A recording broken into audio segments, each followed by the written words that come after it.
This diaper cover is knitted top down. In another video, I show you how to knit the lace right into the project. In this one, we'll work on those elastic casings at the leg. We're knitting top down diaper cover, basically. In the pattern, I call them party pants, but that's because of the ruffles. And we need to finish up with an elastic casing for the leg. So I've knitted down to that point from the waist, and here's how we're going to get that casing closed. We're going to E-wrap every other needle with a contrasting yarn. It could be done with the main yarn, but it's harder to spot and harder to hang, and so I just embrace it and make it part of the decoration. That's a spare piece of yarn that was not invited to the party, so I'm going to get rid of that and keep E-wrapping across.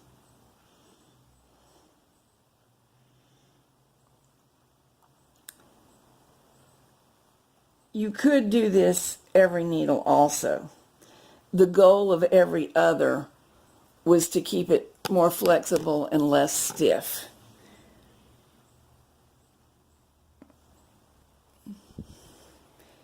So I'll continue until I'm all the way across and then be back to you.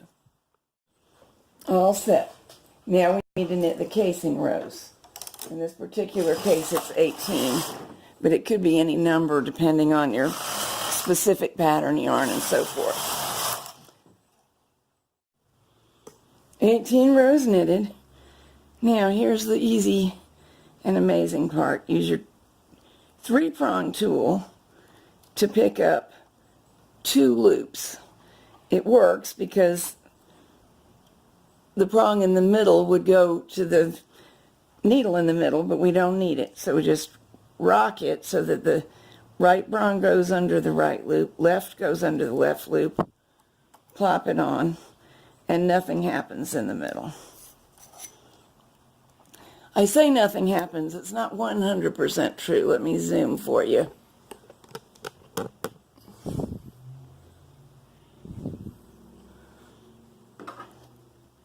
Right loop, left loop on right and left hook. Now when I rock it into position, it does tend that the center prong on the tool engages the center needle, but nothing whatsoever happens. It doesn't knock its stitch off. The only thing to warn you to be careful about is remember not to start here. Then you would not be doing the every other pattern, every other needle, and every other stitch E-wrapped.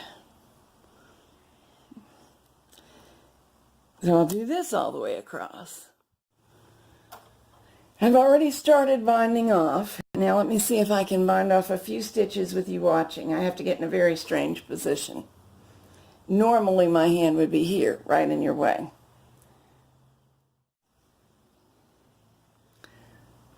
There's a stitch on my hook. Lay the tool and the needle hook to hook, pull back. I move my arm across your view, but now it's out of the way holding the yarn. I'm pulling a new stitch back. Hook to hook. Oops, missed. Grab a loop, pull back. Hook to hook, grab a loop, pull back. And on that one, there was an E-wrap, and it just got trapped in the bind off.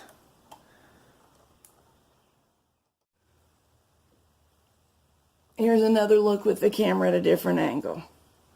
Hook to hook, pull back, new stitch. Hook to hook, pull back, new stitch, and the E-wrap is trapped. It's a regular bind off around the gate pegs, which is a chain stitch type of bind off.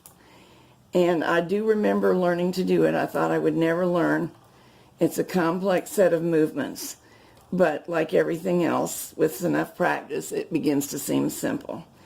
And it's just the same with a row of E-wrap that's been hung. There's really no difference.